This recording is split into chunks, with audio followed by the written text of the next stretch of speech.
Good afternoon. Happy Cinco de Mayo. Welcome to Nate's Live Talk. Please like, share, subscribe. Sorry. We are exiled to the car for these videos I'm making today.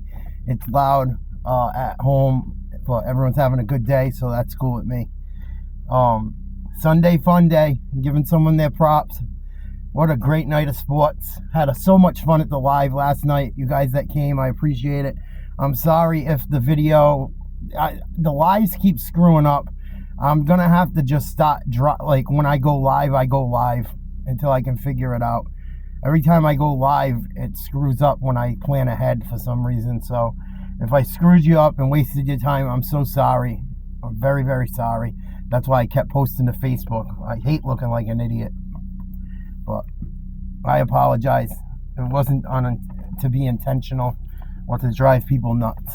But today's props, today's flowers go to Rockin Ray. I can't say his whole name. I don't want to upset anyone, and I didn't talk to him about making this before it, but people that know him will know him. He is a family member of mine, so someone I would love to be like and try to be like in my life now. He fished for a living, was a shellfisherman for pretty much his whole life, I believe. Plays the drums for fun in a band. Maybe I'll get to interview him at some point, hopefully. But always just a very good guy. He's married to a cousin of mine, and just a very, very good guy.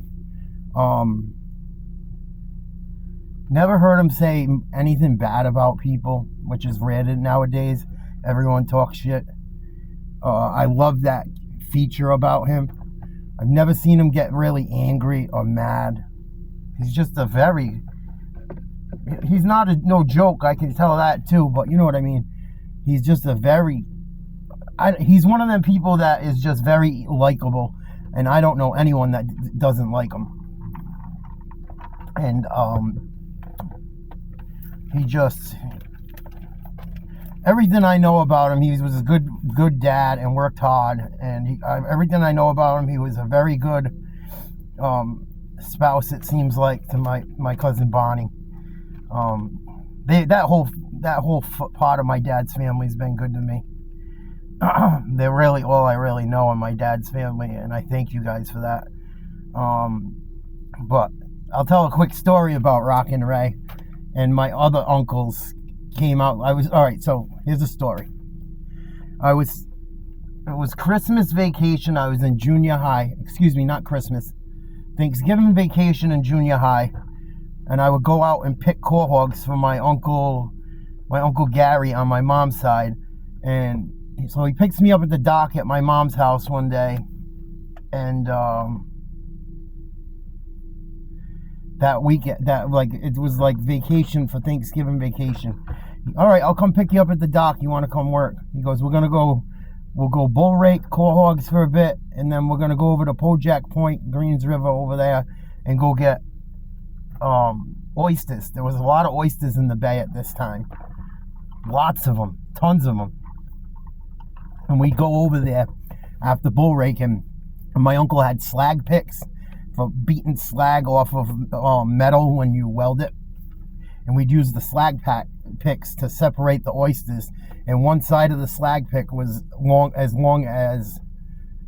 it was used as a gauge too. You could gauge how big the oyster was and if it was big enough to keep, if it was legal, and you could bring it to market. So we go quahogging that day. He did pretty good quahogging. He goes, come on, looks like a really good tide. In the fall in New England, you get, in my part of New England, you get heavy, mostly west winds. And if they're at the right times when the moon cycles, you get some serious outgoing tides where the tide will go out, where there won't be water in places there's usually always water. So you can really, if you go, I used to go work the shores all the time. Sometimes I make more money than being on the boat. I would do it all the time, and I do well doing it. It was better than going out on the boat and beating the shit out of myself and getting hurt. But my uncle put the tide went out too far, and there was so many oysters, we got so excited, We caught a shitload of oysters. Very good day. But we brought the boat in. The tide went out so far. My uncle wasn't a dummy, but the tide went out so far, we didn't pay attention, that we ended up getting beached. And so we had to wait for the tide to start coming in until there was enough water to walk the boat out into the water and then get the hell out of there. But it's November in New England. This is in the 90s. It was a lot colder back then than it is now. It was it started getting dark and cold. This was right when cell phones started becoming kind of a thing, but they were still very expensive. My uncle had one, but the thing wouldn't work. It didn't work. So we couldn't get a hold of anyone, and we're beached, and now it's getting dark. It's just me and him sitting in this cabin doing nothing, trying to stay warm for hours. Oh, it fucking sucked. My uncle had a picture. I think I have it at my mother's. It's a funny picture. He took a picture of me sitting in the cabin, and I'm just like this. Like trying to like not look like an asshole, but it wasn't fun. Like I'm like trying to fake a smile. So we just sat there for hours waiting for the water to come in, and it never did. So my mother panics, calls my Uncle Marty and his brother Timmy to come get us, and then they got a hold of Ray too. And they come find us. My mom fucking having a fit, I'm sure. Come find us, and rightfully so. I can see why. She used to do it when I'd stay out late on my own boat. When I was like in my 30s, she'd fucking freak out. But that's here nor there. And they found us. It was like 9:30 at night. And I don't remember if Ray brought me home to the dock or brought me to his truck and someone met me or brought me home. But I remember I was so glad when they pulled up and they walked me out to the boat because there was no water there. I think one of them guys might have got wet walking me out to the boat. So I thank them for that, at least. And they walked me out to the boat, threw me in the fucking cabin. It's fucking freezing. Ray's got the heat cranking, and we're just driving in. And I thank him so much for coming to get me and easing my mother's mind. It's very nice of him to do that. They don't make people like this anymore. And he was always nice to me when I was doing drugs and being a fuck up and struggling through loss in my life and grieving. He never judged me. He was just always nice to me. And that shit means a lot when you get judged and treated like shit. I've said it before. But Ray never judged me. Rockin Ray never judged me. Always was nice to me. He's been through stuff in his life. I think he was sick for a little bit and he overcame it. I don't want to say 100% or not, but I think he might have had some kind of disease or something for a little bit. I can't remember exactly. I don't remember everything. He's still alive and he's a wonderful man. But he's overcome adversity. He's got great character. He knows how to have fun but not overdo it. I remember one of the Christmas parties he had. Everyone's getting ready to leave, and I'm trying to take a bowl. He made spaghetti alioli, I think it was, or something. Oh, it was so fucking good. I'm trying to steal a bowl to take home. He fucking catches me taking it. He's like, haven't had enough? I'm like, oh, Ray, it's so good. He's like, take a little and go. And he had people all over the house all night. He still wasn't mean to me while I was trying to take a bowl to go. So I thank him for that. Ray, so good. And Bonnie and the girls. And they've always been good to me, all of them. I talked to Danny on the phone, on Facebook the other day. She's like, I seen you at the field, the soccer field or something. And I guess I was fucking throwing my hands up because it's a nightmare getting in and out of there. And my patience is not. It's a quality I need to work on. But I said, oh shit. I go, yeah, I hate that place and this and that. And I told her I was going to be making one for you. And yeah, I really, really, really just appreciate Rockin Ray. Family man. Fished his whole life as far as I know. Check my notes. But he was just always good to me. I got out of the hospital when I was younger. Around the same time he came and saved us at Project Point. I got out of the hospital one of them summers, and it was like right was probably the summer right before my dad's mother told us she didn't want to see us anymore in a drunken tirade, watching the Patriots over his house while my parents were at a benefit for my uncle that came in that night and saved us because his intestines burst or something. And my grandmother acted like an asshole and they had to come pick me up. But the summer before that happened, I had just gotten out of the hospital with skin grafts and shit. And I was in a rough place. And going in junior high, I was kind of quirky and chubby. And there was kids with more money than us at school and shit. And they would be kind of nasty. But we sang karaoke at down in Old Buttonwoods and had a great time. I have pictures of it still. And he was, even back then, he was just so nice to me. Always nice, always caring. Just a sweet man.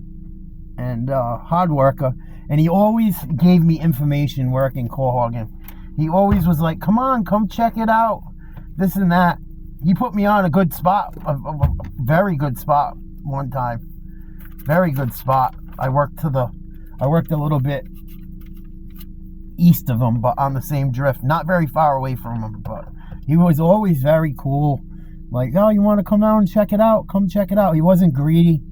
Always tell me to come check out spots he was working. You know, and I don't like to do that to people. But that one spot was very good. He put me on it. He did. I have to tell the truth. He did. He put me in the area. And yeah, I really appreciate Rockin Ray. He's a wonderful guy. And just cut from a different cloth, in my opinion. I love him so much, and I love my cousins from all that, his whole family, his daughters, his wife is my dad's cousin. I love them all, that whole family. I hope you guys are doing well with the loss of Big Tom. I hope Betty's well. I love you guys. I hope you get this. I hope you're not mad I didn't make it without you knowing, but I like to surprise people. I love you guys so much, and maybe I'll get to interview Rockin Ray one time, or he's in a band. He's a drummer. He can play. They're pretty good, dude. They're pretty good. Oh, they do that song that they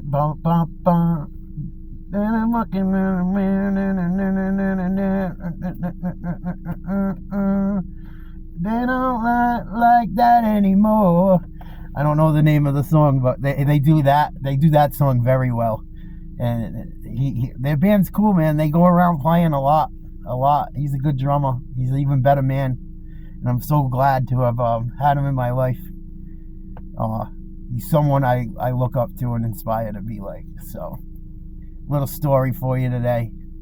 Rockin Ray, hell of a guy. I tip my headband to you because I don't have my hat on. It's a little cold, so I tip my headband to you, Rockin Ray. I love you. I hope you see this. I'm going to send it to Danny at least, and hopefully she can get it to you so you can see it. But I miss you guys. I love you guys. Please like, share, subscribe. Nate's Live Talk. We're still growing. We're doing well. Had a hell of a time calling that Canelo fight last night. That was a lot of fun.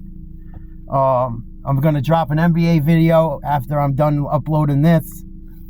And I'm going to have to love and leave you guys 10 seconds to think of a song.